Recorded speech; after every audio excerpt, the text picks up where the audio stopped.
नमस्कार, मैं सृष्टि जैन। भारत दुनिया की चौथी सबसे बड़ी अर्थव्यवस्था है। हमारा जीडीपी ग्रोथ रेट 8.2% है और भारत तेजी के साथ आगे बढ़ रहा है। ये सब बातें आप अक्सर अखबारों या फिर न्यूज चैनल में पढ़ते और सुनते रहते हैं। हमने बड़े बड़े एयरपोर्ट्स बना लिए हैं, साथ ही बड़े बड़े हाईवेज बना दिए, उन पर चलने के लिए लेटेस्ट हमने गाड़ियां भी बना दी हैं। अभी हमारे देश का मिडिल क्लास लगातार मजबूत हो रहा है। अब वो महंगे वैकेशंस पर जाता है, नाइट क्लब जाता है और हर हफ्ते बाहर खाने के लिए जाता है। लेकिन इस सब के बावजूद हमारे देश में आज भी एक इंसान की जान नाइट क्लब के एक ड्रिंक से भी सस्ती है। देश में भ्रष्टाचार की वजह से इंसान मनोरंजन खरीद सकता है, लेकिन उसे अपनी सुरक्षा की गारंटी नहीं मिल सकती है।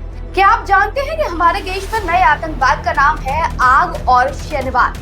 यानी कि 6 दिसंबर को गोवा के एक नाइट क्लब में जिस तरह से आग लगी, जहां 25 लोग मारे गए। अगर किसी और देश में 25 लोगों की जान जाती तो ये बहुत बड़ी बात होती, लेकिन हमारे देश में 140 करोड़ लोगों के देश में ऐसी घटनाओं को एक हफ्ते में ही बुला दिया जाता है और फिर हम उसी आलस और भ्रष्टाचार में डूबे इस सिस्टम की गोद में बैठकर असली दुर्घटना का इंतजार करते हैं। 6 दिसंबर 2025 की रात गोवा का बिरच boy Romeo Lane night club, मस्ती का माहौल था, डीजे बज रहा था, ग्लास टकरा रहे थे और अचानक आग लगी। बिजली का शॉर्ट सर्किट हुआ, चिंगारी भड़की और देखते ही देखते पूरा क्लब धुएं और लपटों में घिर गया। उस रात 25 लोग जिंदा जल गए। तड़प तड़प कर वो मरे, चिल्लाते रहे, चीखते रहे, मदद के लिए गुहार लगाते रहे, लेकिन कोई उन्हें बचाने नहीं पहुंचा।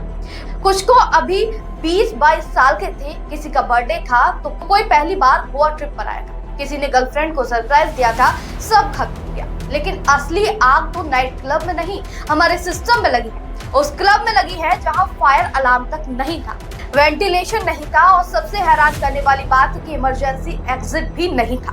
दरवाजा सिर्फ एक था, वो भी अंदर से लॉक। यानी वो नाइट क्लब नहीं बल्कि एक जलता हुआ तंदूर दिख रहा था, एक चलता फिरता गैस चैम्बर था। फिर भी वो सालों से चल रहा था, लाइसेंस था, फायर एनओसी था, सब कुछ था, सिर्फ सुरक्षा नहीं थी। और ये सब हुआ कैसे तो आपको बताऊं, क्योंकि कुछ अफसरों की जेबें वहां गर्म हुई। भ्रष्टाचार ने यहाँ 25 जिंदगियां छीन ली। प्राथमिक जांच में पता चला कि किचन में इंडोर फायर बॉक्स या फिर गैस सिलेंडर ब्लास्ट से आग लगी है। आग तेजी से फैली क्योंकि क्लब में ज्वलनशील सामान रखा हुआ था। क्लब में 100 से ज्यादा लोग डांस फ्लोर पर थे। लोग भागने की कोशिश में नीचे किचन की तरफ गए, जहां स्टाफ फंस गया, तो वहीं स्मोक से सफोकेशन हुआ, दम घुटा और ये सबसे बड़ी वजह लोगों की मौत की बनी है। ये कोई एक्सीडेंट नहीं है बल्कि सिस्टम की बड़ी नाकामी है। क्लब में कोई फायर सेफ्टी सिस्टम नहीं था, ना ही कोई इमरजेंसी एग्जिट गेट था। एग्जिट नॉर्मल से बहुत नैरो था, जिससे फायर ब्रिगेड को 400 मीटर दूर पार्क करना पड़ा। आग लगने के 20 मिनट बाद ही फायर टीम पहुंची। क्लब 2024 में खुला, लेकिन लोकल अथॉरिटी ने डिमोलिशन नोटिस जारी किया था। अपील पर स्टे मिला, लेकिन चेक नहीं हुआ। एक वकील ने 4 नवंबर 2025 को ही अवैध स्ट्रक्चर पर वार्निंग लेटर भी भेजा था, लेकिन उसे इग्नोर कर दिया गया।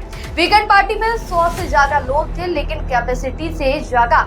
गोवा टूरिज्म बूम है और हर साल यहाँ 5.5 मिलियन टूरिस्ट के चक्कर में सेफ्टी को साइड में रख दिया जाता है। ये कोई नई बात नहीं है, क्योंकि पुअर बिल्डिंग प्रैक्टिस, रेगुलेशंस की कमी और ओवर क्राउडिंग से हर साल सैकड़ों फायर होते हैं। गोवा जैसे टूरिस्ट स्पॉट पर ज्यादा प्रेशर रहता है। गोवा पुलिस ने यहाँ 4 स्टाफ को गिरफ्तार किया है: राजीव मोडक, प्रियांशु ठाकुर, राजवीर सिंघानिया और विवेक सिंह, जो कि वहाँ के जीएम है। क्लब के ओनर्स गौरव लूथरा और सौरभ लूथरा के खिलाफ एफआईआर हुई है, लेकिन वो फरार है। रिपोर्ट कहती है कि दोनों भाइयों ने हादसे के कुछ घंटों बाद ही इंडिगो फ्लाइट से थाईलैंड भाग गए। एलओसी जारी है, लेकिन एयरपोर्ट सिक्योरिटी पर सवाल अभी भी बने हुए हैं। एक्स पर लोग बीजेपी गोवा गवर्नमेंट को कोस रहे हैं। सीएम प्रमोद सावंत ने मैजिस्ट्रियल इंक्वायरी ऑर्डर की है। 5 लाख एक्स ग्रेशिया पीड़ित परिवारों को देने का ऐलान किया है, लेकिन कांग्रेस ने सीएम से इस्तीफा मांगा है। वो कहते हैं कि गवर्नमेंट की नाकामी के साफ तौर पर दिखाई देती है। लेकिन दोस्तों, ये कोई पहला मामला नहीं है। यहाँ इससे पहले राजकोट गेमिंग जोन में भी 28 बच्चे जले थे। दिल्ली के कोचिंग सेंटर में 3 बच्चे डूबे, वहीं उज्जैन के मंदिर में 35 लोग उछले भी गए। अब गोवा में 25 लोग जिंदा जल गए। हर बार एक नई कहानी, नियम तोड़े गए, जेबें भरी गई और लोग मरे। 2 दिन ट्रेन चला और फिर सब भूल गए और हम फिर उसी भ्रष्ट सिस्टम की गोद में बैठकर अगली दुर्घटना का इंतजार करते हैं। ये हादसे नहीं सुनियोजित बल्कि हत्याएं हैं। भ्रष्टाचार की आग में 25 मासूमों को जिंदा जला दिया गया। यह हादसा गोवा टूरिज्म को बड़ा झटका भी है, लेकिन अगर इंक्वायरी स्ट्रिक्ट हुई तो बड़े चैलेंजेस भी आ सकते हैं। इस खबर पर आपका क्या कहना है, कमेंट में जरूर लिखिएगा। नमस्कार।